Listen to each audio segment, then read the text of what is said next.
Hey, while I've got you here, I wanted to share with you about something I've been working on in the members only section at soberpod.com. It's called SoberPod University, and it's a course that is designed to equip you with the overall understanding and tools to help you build a stronger foundation in your recovery journey. There are over 10 modules with helpful resources included with each topic. The whole course is just a few hours of in-depth content relating to alcoholism and addiction. And when you're done, you can even download and print the course certificate. When you enroll as a, yes, I did a certificate. When you enroll as a member at soberpod.com using the monthly or annual subscription, you will not only get access to the entire university, but all the additional articles, posts, extra audio segments, video episodes, like all the things that we basically do outside of the normal podcast. And you can also get access to a special PDF copy of the 366 Effing Days Sober book. Daily Meditations, maybe you've heard of it. Head on over to soberpod.com and sign up today. Sober Sidekick. I am Carl. I am a alcoholic. My sobriety day is August 22nd, 2014. And you are... Yeah, I'm Chris. I'm an alcoholic, and my sobriety date is Thanksgiving Day 2018. Oh, Thanksgiving Day. That's awesome. So this is SoberPod. Soberpod.com. Yeah, SoberPod, keep it authentic, no facades. If it's real, then you know it's ours. Welcome. SoberPod is a podcast dedicated to the idea that one addict or alcoholic helping another is crucial in building a life in recovery. Join us this season as we read from our book, 366 Effing Days Sober, and as always, stay active, stay sober. And if you notice, there is a new voice in the room.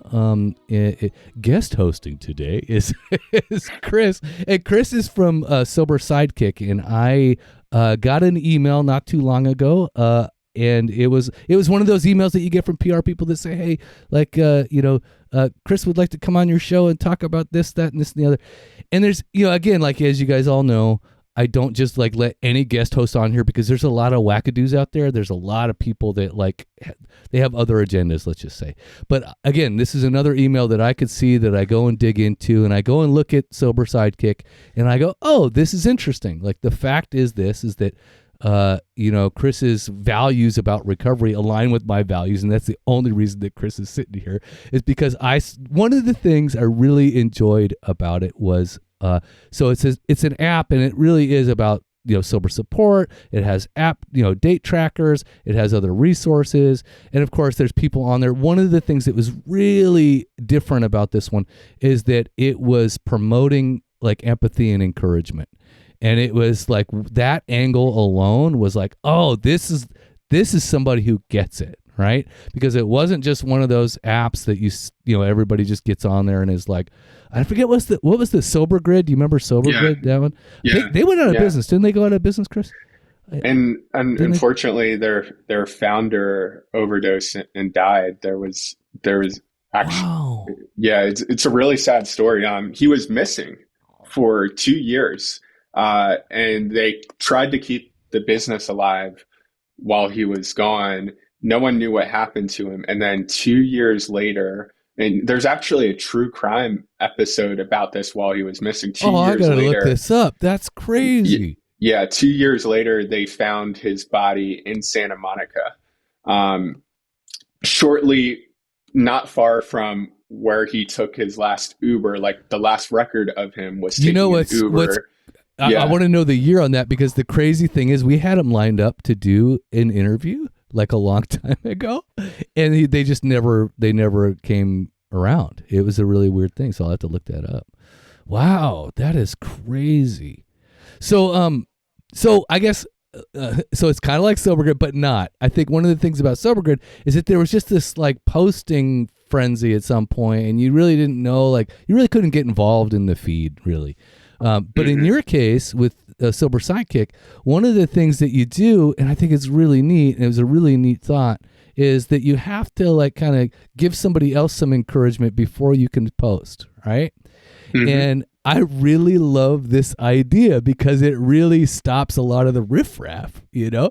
But not only that, is it for somebody that wouldn't normally get some encouragement, you know, you're shouting into the void a lot of the times on the internet. You know, your app is really designed to like, you get a ping of like somebody out of nowhere says, hey, you know, they read it. Hey, I hear you. You know what I mean? Mm-hmm. It's that kind of, you get another human connection, quote unquote, in the world. And I just love that. I love the way that it's set up. I love the way that it promotes and encourages other people to connect and to be involved in their sobriety, you know, on a online in a different kind of a way. I think it's different from just a Reddit forum, or different from just, you know, something like Sober Grid, for instance. So, so Chris, tell me, you didn't just get up and create Sober Sidekick one morning and decide like, yeah, I'm just going to do that. You had to have some experience with this information. You had to have some sort of like understanding of what you were doing. Can you tell me, you know, your background and your story, or why you created Sober Sidekick? Yeah. How far back do you want me to go? Dude, go all the way. I mean, however far back you need to go to tell the story. We got a couple minutes, you know. Yeah. Well, I'll give the high level version, and then you can tell me if you want to go deeper on any of these areas. Dude, I will be asking questions along the way, so be prepared. I'm just saying. Yeah, I guess the question is, how much drunk-a-log do you want? Dude, I whatever fits, you know, whatever tells the story. Yeah. You go for it, man. Yeah, and I feel sometimes like the drunk-a-log is necessary to share from the perspective of the newcomer, because, you know, 6 years or 5.5 years into my recovery, people are like, he's an app developer. And it's just like, no, I'm not. I'm a drunk. I'm a drunk, selfish, like can't keep my life together, can't finish sentences. Like that's who I was for longer than I've been an app developer. So, but I guess one way to start the story is Thanksgiving Day 2018. I woke up on the sidewalk. It was the fourth day in a row that I woke up on the sidewalk. Cold climate or warm climate? That's my only question. It was in Tarzana or Encino, California. Okay. Warm climate. Yeah, but it had rained. It rained the night before Thanksgiving, which, as you know, in Southern California, it never rains. And to give really a picture of where I was at, I'd left a sober living, and my plan, I guess, was just, I hope I don't come back from this relapse. I was at that point where I felt I could not stay sober. I felt like nothing would ever work for me. And I was just like, fuck it. Like, I'm going out, and I hope I don't make it back. And I hope it does. So, you know, I went out, and first thing I wanted to do was to start things on a high, and I was trying to buy Coke, and I was new to LA.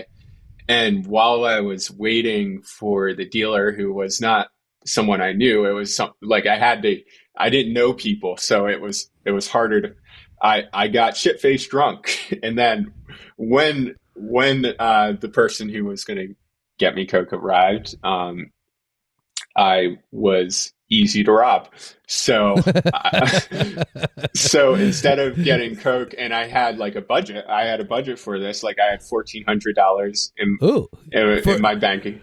For your leaving Las Vegas, you were like, I got $1,400 here, and this is what I'm going to do with it, right? I'm going to get drunk and high and get out of my mind and die. Yeah. Is that it? Yeah. And so now, and I had before I had gotten robbed, I got myself a hotel for 3 days. So of the 1,400, let's say there's 900 left. Then I take 300 out of the ATM. There's maybe 500 left in my bank account. Then I get robbed, and there's just so no phone, no wallet, and that's how it begins. Yeah. And with like the little cash I had left, like I walked into a gas station and I bought a bottle. And because what do you do when you run out of everything? You find just enough money to go get another bottle. Yeah. And then tried to get back to my hotel. Like this is like 4 days before my day one. Tried to get back to my hotel, but I was shit-faced, and I kept like I was at the point where I just didn't care. Like I was walking down the sidewalk with a bottle, like just straight. No, nothing covering it up, anything. Just was like, I want this to end. Never found my hotel that I paid for. Got lost, and that's how it started. And so like day one of the relapse was off to a great start. Day two, as you know, as an alcoholic, you wake up with the tremors, the shakes, you start to hallucinate. And then it's just like, fuck, like I don't have any cash. I don't have my phone. So then I was walking up to people because I knew there was money in my PayPal. Like I knew I could, if someone had a phone that they could let me borrow, they could PayPal themselves. They could you could get the money. They could PayPal themselves from my PayPal account because I had 500 left. So all I needed was someone to be willing to let me log into my PayPal account so I could send them. Good luck. And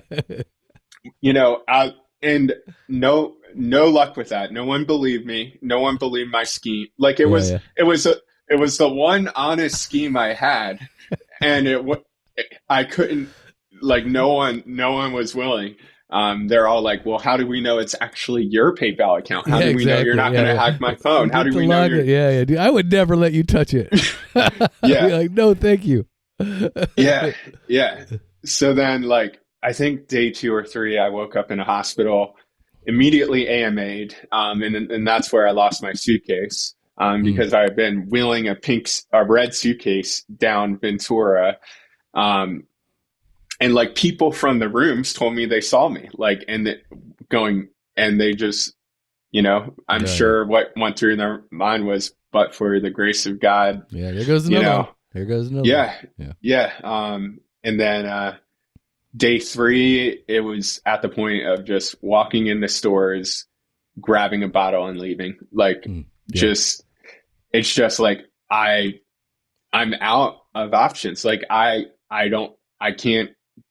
And it was getting to that point, and I've had plenty of points of pitiful demoralization, but that was it. And by day 4, when I woke up, it was just like the suicidal thoughts were off the chain. I tried to get into a hospital at that point because I was scared of what I would do to myself. This is something that,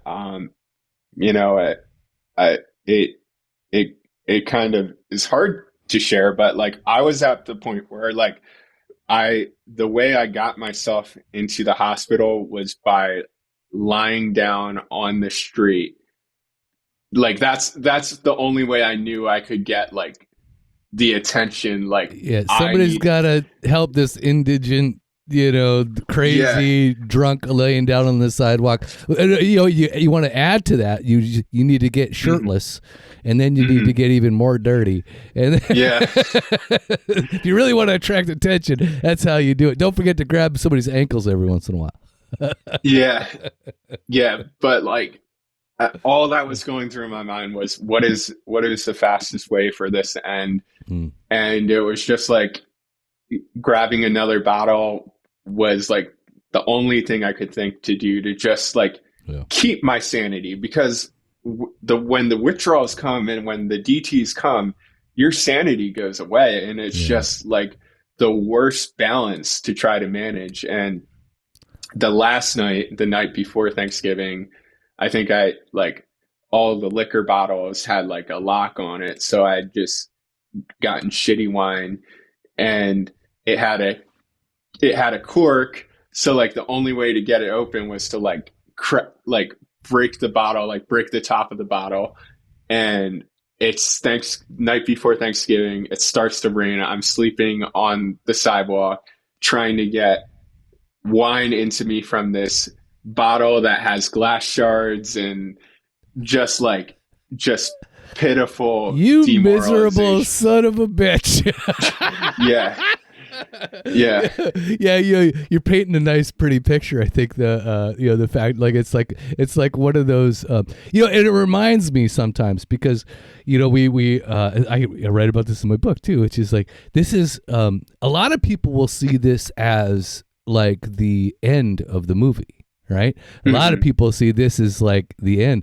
And the fact is, it's the beginning of the movie. Right. And a lot of people, even in our lives, I think that a lot of us, I know myself included, I looked at it as the end. When I was crying at my computer, wanted to blow my brains out, etc., I was like, this is the end. Like, and in the inner thoughts of being more afraid of yourself than you are of others or anything is quite a dangerous place to be. It's quite the mental cage. So yeah, I can definitely hear you saying, but again, it's the beginning of the movie. So how does the movie begin? Right, which is that. So then how did you get into the treatment center? What happened there? Like, how did you get into treatment, or what happened? Yeah. So, woke up on the sidewalk the fourth day in a row, realized it's Thanksgiving. And it was at that point, like through the shakes, through like the DTs, I was just sitting there and I'm like, damn, like it's Thanksgiving and this is where I'm at. How did I get to this point? I had gone to college. I'd been an athlete in college. I had built I built an app, all these things. Like, how did I fall so low? And a thought came to mind that I'd heard in a podcast was like, there's a big difference between fault and responsibility. And fault implies guilt and shame. It implies blame, and responsibility is, who cares how you got here? What are you going to do about it? And then I started to think, like, my friends in sober living in AA, like, they're probably in a warm place right now, eating a Thanksgiving dinner at a sober living. Some mashed potatoes and gravy. Yeah. Like that sounds way better than where I'm at. And why am I at where I'm at? Well, I didn't listen to anyone. And then realizing, asking that question, how did I get here, and attempting to answer it honestly from the first time. My victim mode got me here. Like, if everything is someone else's fault, my life can truly mathematically never get better. Like, if everything is someone else's fault, I have no control over improving my life. Yeah, believe me, I did the same thing. I was the victim. Yeah. It was him, it was her, it was them, it was the school, it was the job, it was, everything. It just didn't matter what it was. I never took responsibility ever. It was always somebody else's problem. So I get that. Yeah. Yeah. And then came the thought, like, I'm still like sitting on the sidewalk. Like, what if I made a commitment right now, before I take another drink, I'm going to thoroughly work the steps, and I'm going to commit this. Yeah. Like, what if, like, and then I started to have a few positive thoughts. Like, I'm 24. What if I were to devote each day to my recovery? Like, what if? And it was that what if question that kept me going through the day, because it took me a while to find people who could help me. Like, I remember, like, that thought happened in the morning, and it was like first place I made it to was a hospital. They said, this isn't a homeless shelter. And then I kept that what if thought in my head, like, cause like, I'm so close. Like, I've gone back so many times, and then, made it to a sober living that I gotten kicked out of, like walked up the hill, and I walked into the sober living, and no one knew, only a few people knew who I was at that point, because, you know, the churn rate is so fast there. Yeah. And I just said, "Where's Bill?" And that was my friend, who was now managing the sober living, who I met him in rehab. And he had actually taken direction, and he had actually, and so it was just like, isn't that funny? You have a really good example, a living example right in front of you. Yeah. And at that point in time, it's like people with 90 days sober, that's just like incredible to me. It's people with 6 months sober, that's just unheard of. Like I thought, like, you're walking on air if you have 6 months sober, dude. That's time. Is dude. I was hearing people with 6 months or a year or whatever when I first came back, and I really couldn't fathom it. I couldn't. And then you would hear somebody with 20 years, and it would just be like, you know, mind blown. Your head would explode just trying to fathom what that was about. You know, so yeah, very different. Yeah. So yeah, and then Bill and some others, my best friend Aaron, to this date, him and Bill and I just sat in the backyard smoking cigarettes, and while they were finding me, helping me figure out the next move. And what's super cool is Aaron and I have remained friends to this date. He's about to get 6 years in a couple of days. And at that point in time, he had like 60 days, and that was like a superhero to me. I'm like, I knew like, I want what Aaron has got. Like, even though he only had 60 days. Yeah. Because when you have 2 days or even a day, dude, somebody with 5 days is a walking miracle in my mind. Right.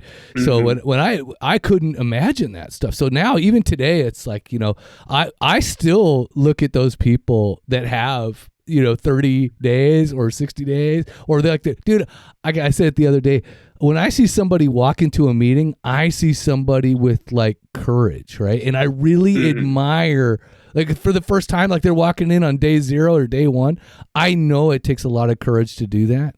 And it is just amazing to watch, especially if, you know, you watch them for the long haul, right? You know, there's a lot of people that put bets on people, like, oh yeah, that dude will never make it, that kind of a thing. Dude, I stopped putting bets on people a long time ago. The fact is, it's like, you know, people get it and some people don't, and you'll never know who is going to get it and who isn't. You just never know. Yeah.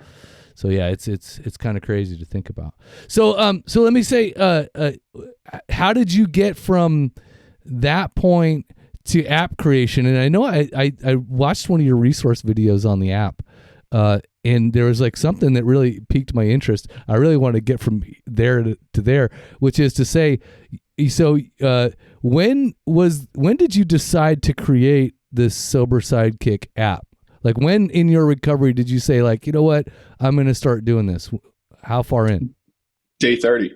Day 30. So that's where I want to get to. So you're walking on that pink cloud. You're pretty high. You're like, all right, I'm going to jump into this sobriety thing and create this Sober Sidekick app, right? So even though you got 30 days, you're going to invest that kind of a time to do that stuff. So tell me about that. What was that process like? What happened? Yeah. Well, I mean, all I knew is, like, I just got out of rehab. I'm in a sober living now. I've got time on my hands. I need to come up, like, and I've always been an entrepreneurial type, hustle type person, where it's just like, I need something to focus on. Mm-hmm. So, like, before that, even for years before that, like, I'm a self-taught developer. I'm always thinking, like, on weekends, I'm thinking, like, is there an app I could build that people would actually use? Mm-hmm. And going back a little bit, when I was 20, I got super lucky and had an app idea and was able to get some resources and a team around me to build it. We actually went viral on Twitter on launch day. Mm-hmm. Like, Jay-Z retweeted our app, Ellen DeGeneres. Like, we were in the trending box. So that happened when I was 20, and then it crashed and burned. Like, our servers weren't set to auto scale. All these technical things, these technical things were wrong that I knew nothing about. Yeah. Success was its own failure, right? Yeah. Yeah. So it was a true flash in the pan, but what that told me, like, at 20 was it's possible. Like I realized it was possible. So like that obsession of it's possible to create something stayed in my mind for the next 4 years. But day 30 in my recovery, it's just like I want to do something. And I thought about that app I had made for undiscovered musicians that had gone viral. Mm-hmm. And the whole concept of the app was you as an artist can earn feedback on your own content by giving feedback to others. Yes. And you already had the idea. There you go. And I was sitting in an AA meeting watching it happen. And I was thinking like that app that I tried to build for undiscovered artists, that actually is what goes on in a recovery context. Mm-hmm. So then it was just like, okay, great. Like I have something to work on. And that was all I cared about, was I had something to work on. I didn't have any plans. I didn't have like an app name. I didn't know what it was going to be called. It was just like, I have a project for the next 30 days and I'm going to see how quickly I can get it out there. Mm-hmm.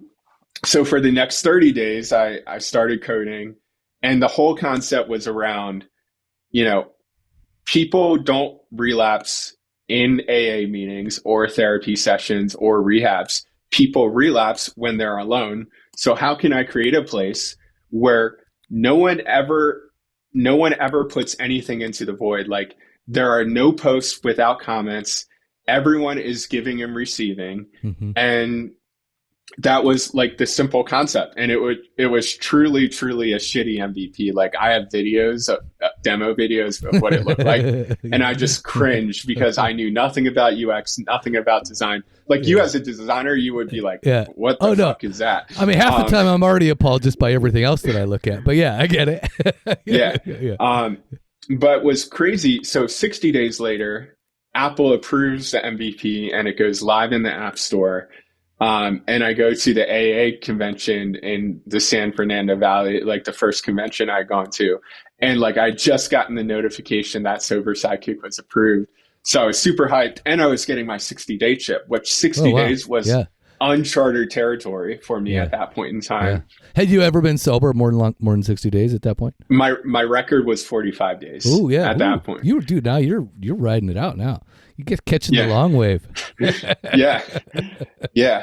But then what was amazing was like, I got home from the convention and I told a bunch of people about it, asked them to download, like a few people did.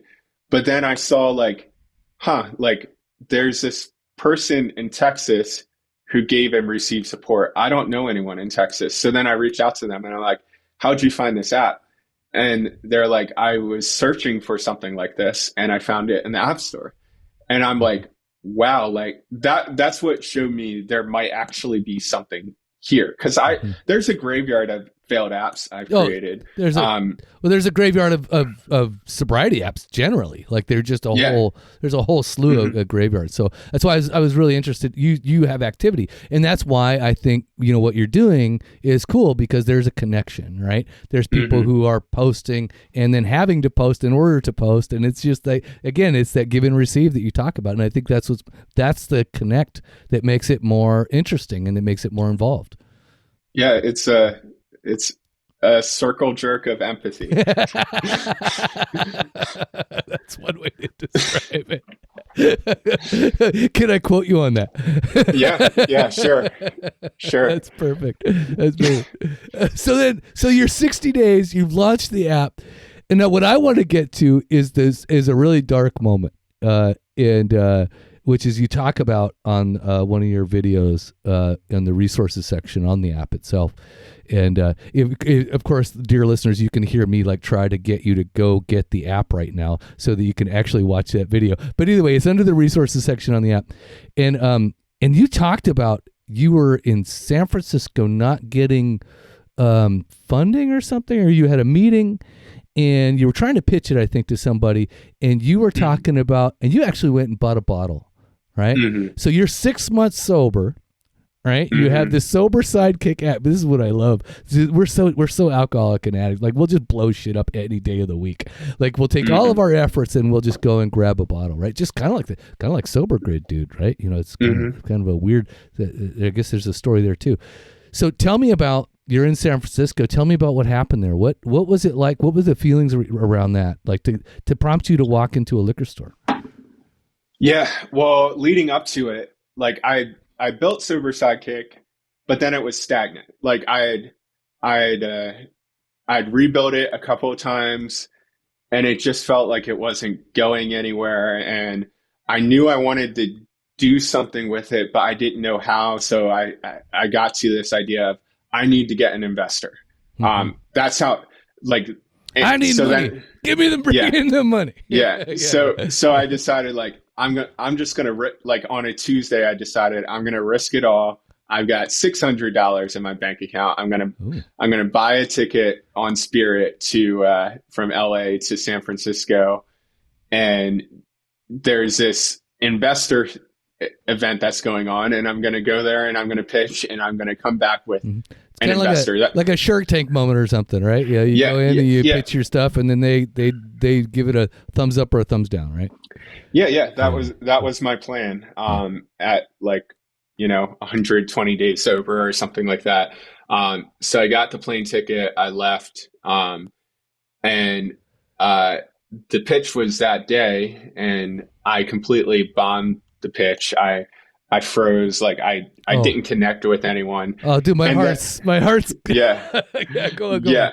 And I could just see this self-pity that everyone was looking at me with. Oh. And I just felt so small. And then I went to go to the hotel that I paid for. And I realized that there wasn't 24/7 check-in. And I had missed the check-in window. Oh. And there was no one working the desk. And at that point in time, there's like $75 in my bank account. And I'm just like, I'm just like, here's my excuse. Like, fuck it. Like, I went straight to the victim thoughts of just nothing ever works out for me. Yeah. Like, I'm a failure. Like, all these things. Dude, I can totally imagine that. I'm kind of in my own shit right now because I'm unemployed, right? And I've been freelancing, and I'm just kind of waiting for a come up myself. And I get that way every once in a while. I get in the shower and I get thinking, my head gets going, and I'm like, God damn. But yeah, today at least, I am able to turn that around. I'm able to, so my current sponsors, he talks about like, picking his head up off of his neck and turning it this way and then putting it back down and saying, like, look over here, right? It's like, because it's really easy to get real negative. So you're getting ready to cry in your beer. So then what happens? Yeah. So first I'm like, I'm just going to check the boxes. I'm going to go to an AA meeting. And if I don't feel better after the AA meeting, wow, you did the right thing. That's awesome. I mean, that's great, dude. Like, you actually went and decided at that moment, I'm going to go to a meeting. That's crazy. Yeah. But the deal I made with myself is if I don't feel better at the end of the meeting, I'm going to go buy a bottle. Okay. And I went to the meeting. I felt out of place. I didn't know anyone there. I stayed in my shell. I didn't talk to anyone about what was actually going on. And I left feeling worse, and I bought a bottle. And I didn't call anyone, and I figured like this will keep me warm because I've got no place to stay. I got $75 in my bank account, now $60. Like, Fireball is $15. I don't need a chaser for that, and this is how it ends. This is how my sad story ends. Is like that self-pity was rampant, and like. Sat on a park bench, like twisted the cap, and as I was twisting, it's just like the thoughts of like, are you really going to do this again? Like, haven't you learned anything? And then I go back to, well, I just want to die. Like, I like blah, blah, blah, like all that self-pity, like who cares what happens to me? But then like I was debating back and forth in my head for like 5 minutes. And then I realized, shit, like it's been 5 minutes that I've had this bottle with the cap open and off, and I haven't drank it yet. Like, it's not over yet. Mm-hmm. And then I realized, like, and then that thought of shit, like, it's not over yet. Like, I still have a shot. Like, I still have a shot. And then, and like, there was a moment or two where I attempted to lift the bottle, and the bottle just felt so heavy. And it's just like, huh. And then a thought came to mind, which I've now kept this thought moving forward, is what if the day I want to quit is actually the most important day of my life? And then that thought truly began to resonate of like, this is an opportunity. I've never had 130 whatever days sober and wanted to drink this bad. And if I don't drink, even though I want to, like, this is uncharted territory. Like, and so then I was like pacing back and forth, and then it's just like, and then it was just like, and then I started to think about solutions, and found a hostel that was like $20 a night, slept Ooh, on the cheap. third bunk. And I woke up the next morning. Just a little bit more than the Fireball, actually. Yeah. Yeah. You know, like there were like two people below me, one person above me. Yeah. But I woke up the next morning in that hostel with happiness that I'd never felt before, because I realized, like, today was not promised. And I realized that my higher power got me through that day. And I realized that, like, I'm living, like, I won the lottery by waking up today sober. Mm-hmm. And you know, to this day, that day is a day where I look back and on as one of the moments I'm most proud of in my recovery. It's because, and it's not because I was like strong or spiritual or all these things that I wasn't that day. It was the fact that in a moment of weakness, I was able to change my behaviors and take these learnings, and you know, it's only strength when you feel weak. And you know, since that point in time, I've never come that close to a drink. And anytime I start to have thoughts that go down that path, I think about that day and I play the tape of that day, and that day has become, like, you know, one of my greatest resources moving forward. Mm-hmm. And now we're, you know, 2,000 days in or so. Yeah, making that commitment to stay dedicated, to change, to be diligent about your recovery. Again, and it does. There's a turning point. There's a lot of different bottoms in recovery, right? You know, there's the bottom of laying on the sidewalk, right? And then there's the mental bottom, or the spiritual bottom that you get as you sit there on that park bench. You know, these are two different bottoms. One very much based in physicalness and, you know, whatever, also some mental there too, but the fact is like, you know, in a completely sober moment, the most insane thing that you know that you will ever do is to take another drink. And it's just and to have that realization, to have that understanding is very powerful, especially for the addict or alcoholic, because like like most of the time our decisions are not based around any kind of forethought, you know. So what you have is like what you got was like the ability to think it through, right? You know, like you're saying, this could be the beginning, this could be a difference, you know, so what am I doing, you know? I think it's really powerful. Another thing I'll add there is guilt and shame was a core part of my relapse cycle. So, you know, whenever I'd start to go down that thought path of coming up with plans and having ideas around a relapse, then I would beat myself up for even having those thoughts and having those obsessions. Yeah. And then that vicious cycle. So I think like one of the big shifts in perspectives for me that day was like, I'm an alcoholic. These thoughts are going to come and go from time to time.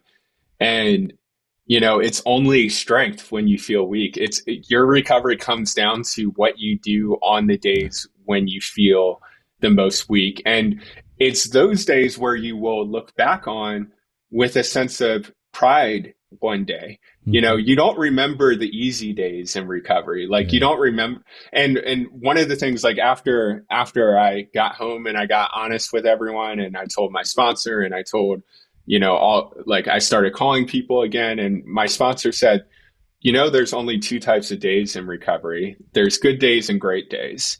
Good days are when everything goes your way and you stay sober, and great days are when nothing goes your way and you stay sober. And that stuck with me, you know, because it's helped me end the pattern of shame that would keep me in relapse mode. Yeah, the problem is that I think for a lot of us, me included, how I looked at it always was this, is that, you know, I'm going along in sobriety and I have a bad day and this sucks, right? And I never really remember that the line isn't just horizontal.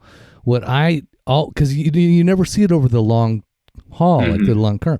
You know, so whenever something bad would happen, I would say, this sucks, and then it would go along again, and this sucks again, and I'm going down and down, and I'm stepping down. But the truth is that recovery is more like a wave, and it goes at in an angle. So it really starts here down in like the lower left, and it goes up and up and up, and then it sucks, but then, you know, it goes back up to here and here, right?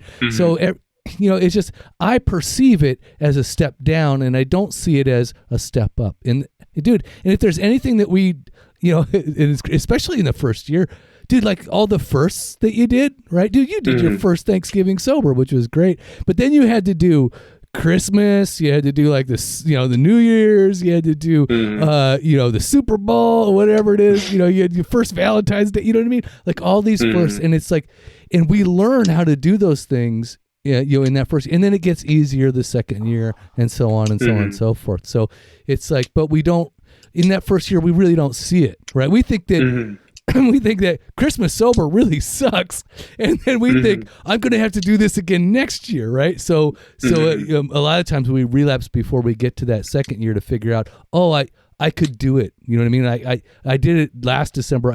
You have that strength again to do it the next December. And yet that courage that you talk about, I think for a lot of us, you know, the fact is like, we're so afraid of failure. We're so afraid of the shame and the guilt and all the other stuff that we don't want to do it. We tend to hide and then isolate. And then of course we're stepping right back into, you know, a relapse scenario, right?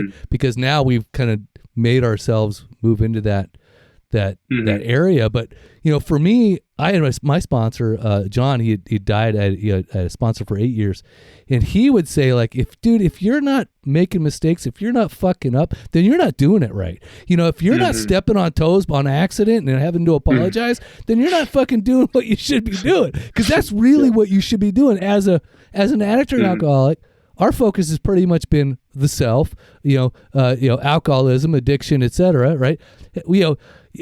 Of course we fucked up in different ways, but we never fucked up trying to do life. So we're gonna make some mistakes, right? Because we don't know how to do this. Shit, I didn't have a single bill in my name as a married man with kids and a home. I had a 6-figure income. I had a $500,000 home, which by the way has gone up to now probably $1 million, right? You know, so it's over the last 10 years. And the fact is, right? Yeah. And the fact is, I never had a bill in my name. I actually had to change cable providers when I got sober, and I thought, I can do this.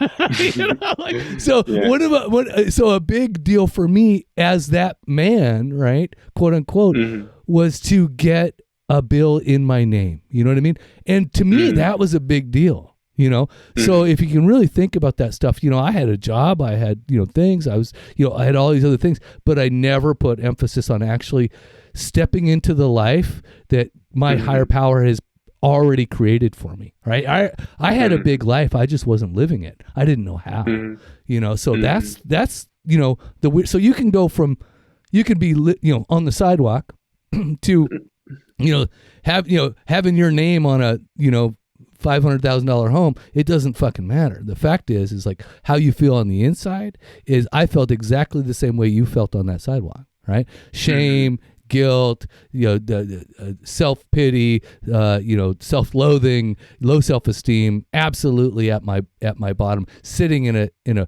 comfy home with the heat on. You know what I mean? So it just takes all kinds, that's for sure. So tell me about Sober Sidekick now. What are you doing with it? What's going on? Yeah, so it's about to surpass a 500,000 total people who have downloaded it. What I'm most proud of is 0 people have ever written a post and not received comments of support from other members. That's great. That's great. So that is the promise of the platform, is you will never ever be alone. At 2 a.m., a single mom writes a post. On average, 6 people are going to respond within 10 minutes. And it's isolation. I truly believe that the more isolated I am, the closer I am to my next drink. For us as alcoholics and addicts, it's that space to get outside of ourselves. People ask me about, like, people are like, are you trying to compete with AA or therapy or whatever? And I'm like, no, like, this is a separate tool. It's like if a town has an Arby's, that doesn't mean that it can't also have a McDonald's. And that's analogy probably doesn't make any sense. But like, the point here is, like, we as addicts and alcoholics need to stay as connected as possible. So if it's 2 a.m., if it's on your smoke break at work, if it's in between meetings, whatever, like, we drink in between meetings. And that's where we try to keep people engaged, give people an outlet. And the other thing I'm super proud of with this app is over 60% of new members have less than a week sober when they join. And oftentimes our members have had no exposure to AA, have had no exposure to rehab. Like, this is their first stab at recovery. And I know how scary it was to walk into that first AA meeting. I know how uncomfortable and out of place I felt at 21, as a 21-year-old Black kid walking into an AA meeting full of 50, 60-year-old white men. Yeah. Like, don't forget the Hawaiian shirts, though. Yeah. Like, and it was just like, well, I'm not like these people. I haven't been divorced 3 times. Like, Yet. Yeah.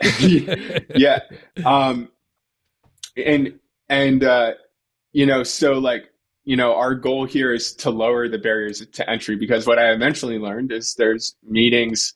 You just need to find your meeting. It's your people within the people that are your people, right? It's like, I learned, I figured out the same thing too. Yeah. And one thing I'll admit is, like, that's a lot easier to do in California, which is where I started my sobriety journey. A lot easier to do in LA than any other place in the world. There's people in rural Georgia with very limited options. There's people in the military who, and there's people who have to protect their anonymity at another level. I mean, it's called Alcoholics Anonymous, Narcotics Anonymous, but you walk in, show your face, and say your name. So there are people who are afraid of that. And our goal with Sober Sidekick is not to be an alternative, but to be a bridge. There's 24/7 AA meetings that people can join anytime within the app. And to provide people that sense, that ability to let those barriers go. Like, we have a thesis within the platform. We wrote it down. We're a we platform with empathy, without ego. So ego is the self. And the more we can limit self within the platform, the more this community will thrive. And that's how we built it. That's how we designed it. And one story that actually really stuck out to me, I was 2.5 years sober. I'd finally moved out of sober living. It took me 2 years to get out of sober living because of finances. Like, it's hard to survive in LA. I could finally get my own apartment. I couldn't rent a house today, I'll tell you that. I can own one now, but I can't rent one. like I got an outreach from this guy who was staying at a sober living in the area. And he told me that he's a DEA officer. He flew from Indiana to LA to get treatment, to get help, and has a sponsor. I actually knew his sponsor. And his journey started on Sober Sidekick. And he told, we had lunch. He told me that had it not been for Sober Sidekick, he never would have opened up. He was dying on the outside and the inside. You know, his job makes it very, very difficult to be honest about your own drug or alcohol problems when you're an agent for the DEA. Yeah. And he gave me his badge, and I still have it to this date. And it was back then, like, I didn't have a plan to get to 500,000 people. I didn't have a plan to like build out my team, hire people. Didn't have a plan on investors. Like, I didn't have a plan on any of these things. I just knew that there's something there when you connect one alcoholic and addict to another.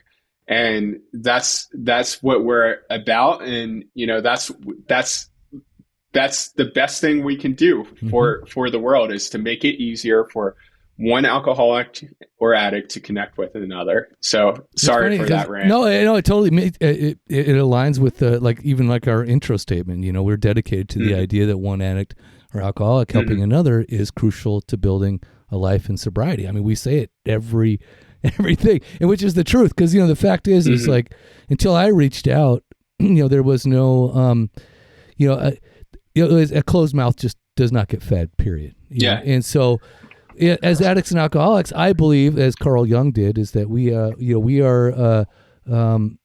a spiritual thirst, and I think that the only way to fill that need, and especially for me, is to connect with somebody else. That's, you know, how this happens. Me and you talking right now is literally the antithesis of what it means to connect to another addict or an alcoholic. We help each other for this hour anyway. We will then, you know, we'll carry that for the rest of the week or however long that lasts. You know what I mean? So there is there is an energy that is captured here and that is conveyed in these conversations. And just like the same thing with your app, that connection that happens, it is something that carries at somebody. And I like the fact that it is very digestible within like a smoke break. I mean, you don't have to smoke necessally, but it's digestible within a 10-minute break. It is something. I've still got a nicotine addiction. I'll get you to quit. I'll tell you a story after we get off. But yeah, that's the idea behind that stuff, is like, and caffeine. That's I got the caffeine still, but the simple connection that it takes to connect with an addict or alcoholic which by the way are people who are headed in the same direction, you know, have the same motives about their recovery. That's one thing. You know, it's another thing when you walk into people who are headed in opposite directions. You know, somebody always goes the other way. You know, so that's the idea too, is to seek people who are headed in with same mindset and understanding about what it is that we're doing. So there will always be that trouble, but you know what? It's what they say. In the rooms of AA, you always hear it, like, stick with the winners, right? And then but that presumes that there are losers. That there's the you know what I mean. So you really got to ask yourself, like, oh, hey, wait a minute, what is the difference, right? What does the winner do, and what does the loser do, right? And in my mind, I think that the quote unquote winner, if you want to call it that, I think that they're active. I think that they're engaged in their own recovery, and they're like what you do, like get rid of that victim mindset, take responsibility for their actions, for their, the results that are happening in their lives. Again, all the other stuff that we talk about in recovery. It's but you have to listen, and you have to do. It's kind of hard. So you can't, if you're not in a place where you can listen, you'll never do. So yeah, well, and the point about stick with the winners. So like one decision I made in my early recovery, because part of the reason I kept relapsing, I got to California in August and I didn't have my sobriety date until Thanksgiving Day 2018. So there was a cycle of rehabs and relapses. And one of the reasons I kept relapsing is, I was chasing approval from the wrong people. I was chasing approval from, I was chasing girls. I was like, and so like one of the decisions in, chasing approval of like, the alpha of the group or whatever, the alpha of the sober living, like it's kind of funny when you look back. Yeah. It's like it's like being the tallest midget, right? Yeah. Yeah. Like, yeah. But I was just so self-esteem was just so low. And I made a decision when I after my sobriety date was like, I'm only going to meetings where there's time there. Because one of the things the sober livings do is they put you in meetings where it's only people in sober livings, and it's just a bunch of the blind leading the blind. Yeah, it's crazy. Yeah. And then you also don't realize that it's a business, and the more people who relapse, the more money they make. And some of the ugly sides of that I saw while I was there. I was in multiple sober livings. A couple of them were getting kickbacks every time they referred a patient back to rehab. So it's just what do they call it? They call it I think body brokering. Yeah, body brokering. Yeah, that was the name. I was going to call it like body farming, but that sounded a little more weird. Yeah, but yeah, body brokering is what they call it. Yeah. Yeah. So I avoided young people's meetings. And it's not that there's anything wrong with young people's meetings in itself, but I just knew my need for approval was so, and my self-esteem was so low that like, I'm not in a spot to be doing that. And that's more a distraction. And so I was going to meetings where like I was the youngest person there by 10 years. And good for you. The only newcomer. And it's actually kind of cool how I found my sponsor. Like they took me to a meeting, it was a Q&A meeting, and I wrote on the card, I need a sponsor so I don't die. And at that point in time, I was 5 days sober, still in the hospital pants. Like I didn't have clothes at that point in time. Like I had the hospital pants and the poncho that I've been wearing for a week. I was still shaking, still the DTs. And they read the card, and it was like everyone in the room looked around. It was silent. It was awkward. And they looked at you. It's just like, we all know who wrote that card. And then no one raised their hand. There was like a solid 15 seconds before anyone raised their hand. And then this guy in the back named Dan raises his hand, and he's like, I'll do it. And turns out I was his first sponsee. He had just gotten a year sober. But he was dedicated to this program, like meetings every day. He had ran a marathon, like all on fire. And he just picked me for the next 6 months. He picked me up, and we go to meetings every night. They'd all be meetings where like I wanted what they had, and I wanted what he had. Like he had his own place in LA. He had a good job, good corporate job, standing on his own 2 feet. Yeah. And he was like 27. I was 24. And he was just like, this is just a guy who's comfortable with himself in sobriety. Like that was just amazing to me. And he's still sober to this date, about to get 7 years. And it's just crazy looking back, because when I look back, all the best things that happened for me weren't my plan. Like it wasn't really my plan to build a sober app, and it wasn't really my plan to stick with it. And it wasn't really my plan to stay sober and have a sponsor. And like all the best things that have happened for me happened for me, They happened to you. Yeah, exactly. So I feel the same way doing even this podcast and doing as long as we have. Getting sober, not my idea. I know it wasn't, like, you know what I mean? I don't get me wrong. I cried out. I prayed, and I was like ready to, blow my brains out. But dude, I woke up the next morning and I was like, hey, this feels different. Even my wife commented on it 6 months later. She goes, yeah, I knew that day was different than all the other days, and I don't know why. Right. And so it was just, time had come. I had learned enough, I guess. So yeah, that's the thing. Is sometimes it happens to you, whether you like it or not.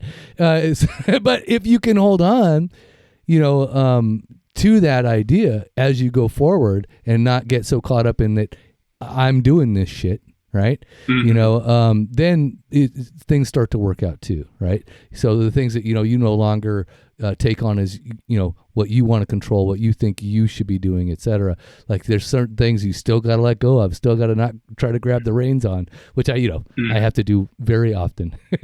Very often. Yeah. Okay. So today, this will be releasing on August 3rd. So we're going to read from Saturday of our book, 366 Effing Days Sober. And it's a daily meditation. I don't know if you're familiar with it. It's for the rebel seeking transformation and recovery, right? So so there are cuss words in it. Just want to FYI that one. I am working on a clean version.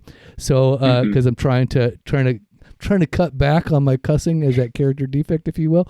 But I'm sorry if I was a bad influence. No, totally. No. Are you kidding me? Like I am always the bad influence when it comes to cussing. So all right, so here it is. So I'm going to read from August 3rd, and then we'll talk about it a little bit, and then we'll cut the show. So here it is, August 3rd. Don't take that first drink, dude. Isn't it weird how it fits? Like really with the whole. And never mind. So don't take that first drink. Man, why didn't I think of that? It may seem ridiculous to think about years into your recovery, but at some point it never occurred to you to just not take that first drink. Denial is so fucking strange. It's like lying with a friend, as in not lying down. Oh, sorry. It's like living with a friend that has convinced you of a truth that is obviously a known lie to everyone else. The self-deception it takes to overlook the very thing that is destroying our existence is a powerful force in our minds. It's really about denial. Strangers and relatives will look at us as though we are absolutely insane and require padded cells for our own protection, but we truly need protection from our own minds. No amount of white padded cell or treatment center can provide that. So what do we do about that? Reflections. Are you still having trouble putting down that first drink? Have you thought about why that might be? Is drinking the problem, or do you still see it as the solution? And I can see that tying to your story completely. Daily challenge. Listen to us discuss the book Living Sober. It's on soberpod.com. You'll find a link to, and you go back to the 2022 New Beginnings. We actually listen to the book audio format, and then we discuss it, much like we do in the current book. So Chris, what do you think is drinking the problem, or do you still see it as a solution? If you were going to go back and ask yourself that question in San Francisco, sitting there with that bottle, right? I think that's probably a question you did ask yourself. Is that not? You know what I mean? Yeah. I think that's pretty much how I see. And I think these questions for a newcomer are definitely there. But I think sometimes the long timer can look at this question too and say, hey, are you still considering this as a solution? It drops that in the back of your mind to say, so, hey, how long has it been now? 6 years, 7 years? How long do you got? 5.5. 5.5 years. Yeah. So do you still have thoughts of drinking as a solution? Does it ever come up? As fleeting as it could be, a 1 second thought, does it ever just come up and you're like, at 5 years, do you think that? Yeah. I mean, it was the best solution I had for years of my life. And for years of my life, it was the only solution I had. So reflexes still kick in. It comes to mind as a solution from time to time. But the good thing today is I can compare that solution to the other solutions I have in my toolbox now. And when I compare that solution to the other solutions I built over the years, it's never a good solution. Doesn't compare. Yeah. But see, it's because of having the experience, so it's like another saying that they have in AA, which is like, time takes time. And, and we don't, as newcomers, like we don't realize like, man, this shit takes time. I remember when I was first getting sober, my first sponsor, I was like, hey, I should be this right now. At 60 days, I should be feeling like this. At 3 months, I should be like this. I've looked on the internet, don't you know? And I should be feeling like this at a year. You know what I mean? And I don't feel like that. I feel like shit. And it's 6 months, and I feel like, I feel terrible. And he was just like, dude, he's like, I hate to burst your bubble on this one, but all this stuff, dude, you drank for 20 years. It's like, how, he's like, this is going to take some time. And I was just like, I was almost deflated. I was like, I remember leaving that meeting after we had talked, and I was just like, fuck this shit then. I don't want it. You know what I mean? But by the time I drove home, I think I talked myself back into it, but yeah, it can be so strange to consider the drink as a solution compared to, because when you look at these other solutions that you've gained over time, right? Now you can see that they don't compare to taking a drink. But early on, man, that solution is just such a thing for us, And I'll add, there might be a day or two or three over the course of any given year of my recovery where I'm still convinced in my head that a drink is the best solution. Like I could go to a meeting, I could call someone, I could go on a walk, I could go on a run, all these different things, but I don't want to do it. And one of the other thoughts that comes to mind that keeps me going in those moments is, well, I've never woken up in the morning and wished I drank the night before. Yeah, like, whoo. so it's just like I had a hangover today. So it's just like, I'm just going to accept that my insanity is active today. I'm going to accept that, and I'm going to allow my brain to continue to obsess or do whatever it's going to do, just as long as I take the actions I need to. Because sometimes you can't think your way out of irrational thoughts. Oh, 100%. You cannot think your way out of irrational thoughts. So sometimes you just got to let the thoughts go. Be like, my mind wants to drink. It's going to be the radio in the background for the rest of the day. And I'm just going to take the actions that I need to take. And sometimes all it came down to was I was hungry, or I was lonely, or I was tired, or I realized I was being selfish in an area, or my ego was in control, or all these different things. But the key is just not to react and reflect, and never woke up in the morning and wished I drank the night before. It reminds me I was on Reddit, Stop Drinking. That's how I first kind of came back, because I didn't want to go back to meetings, because I thought I had already tried it, quote unquote. I never really did, but either way, I was on Reddit, Stop Drinking, and there's a dude on there, and he had like his 3-step plan. Which is one, he was like, make a commitment every day to stay sober. Just like when you wake up, just make the commitment every day. 2, he said, go to meetings, right? Which I never did 2, so I excluded that one. But 3, he's like, make it to bed sober. So I only did steps 1 and 3, and that worked for about 60 days, right? Like I would just, dude, I would grit my teeth and just make it to bed sober. And if the best that I could do in a day was to make it to bed sober, never mind like all the other shit, yelling at people, cussing people out, pacing my house like a fucking panther, because I just wanted to kill something or eat some raw meat. And, but if I just made it to bed sober, that was enough. And I considered that success. That's really the baseline of my sobriety. Dude, so if all else is going wrong, if the best that I can do is make it to bed sober, I've achieved like success that day as far as I'm concerned. So that's like just the baseline, that's my baseline sobriety. So meaning I can road rage, I can end up in jail tomorrow, you know what I mean? Like all the other things. But if I made it to bed sober, I'm a success. You know what I mean? So that, I mean, that's one way to look at it. And, God forbid if it should ever happen. But I haven't really had to think along those lines in like a really long time. It's been a real great ride, and I've never had to just kind of climb down to that base level in a very, very long time. So I'm really thankful and grateful for that. Okay, Chris, this is where we end the show. Do you have any kind words for the newcomer in their first 30 days? What would you tell them? Other than download Sober Sidekick? Yeah. I like to say, like, if someone's hanging on the edge of a cliff, you tell them to look up, not down. And one of the things I experienced in my early recovery was there was a lot of, fear-based motivation of, if you relapse, you're going to die. I'm like, well, good. Like, that's how I felt back then. But if someone's hanging on the edge of a cliff, you don't tell them, like, imagine what's going to happen if you fall and splatter on the pavement. Mm-hmm. You tell them to look up and think about what they're fighting for, and think about who they could be if they were to climb out of hell, if they were able to climb out of this pit. And, I like to frame every recovery story as a comeback story, as a real life comeback story. So if you're on day 30, you're on day 30 of your comeback story.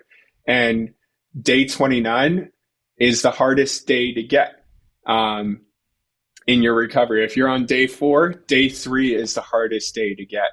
And if you're on day 1, you just got the hardest day that is to get in your recovery journey. And, when I go to meetings, people like to brag about time and all of that.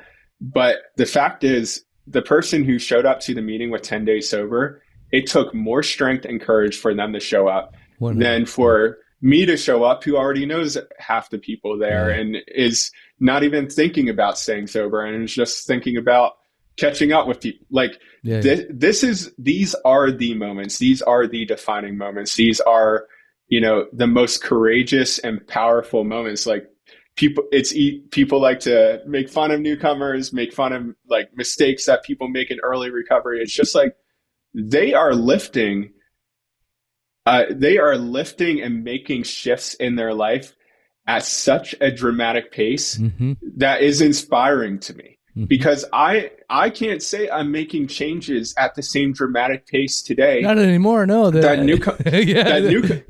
newcomers are.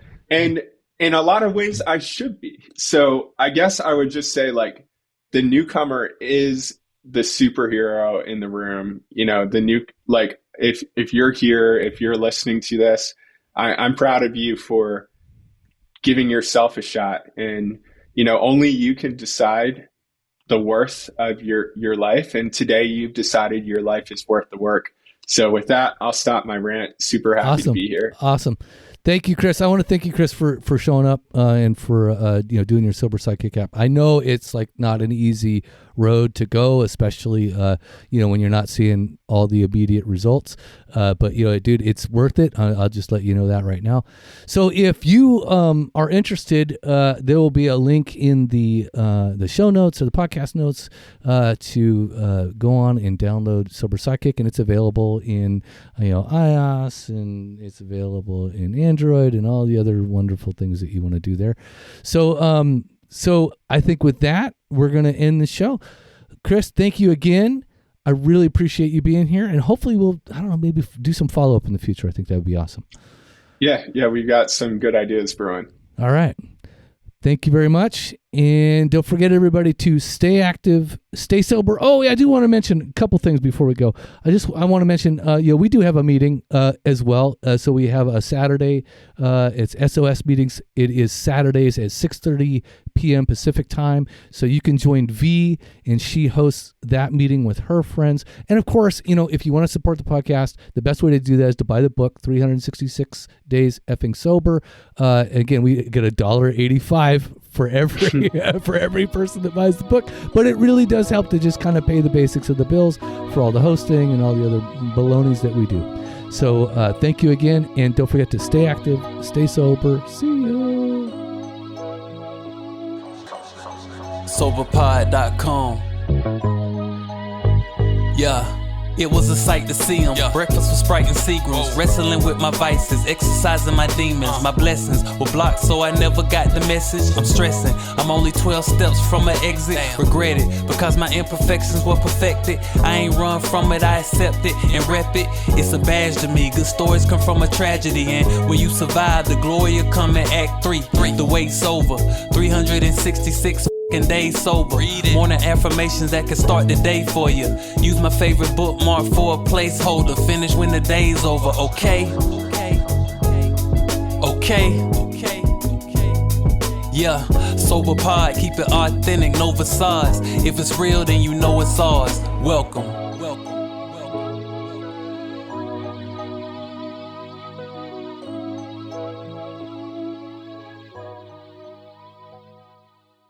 Are you tired of being called crazy?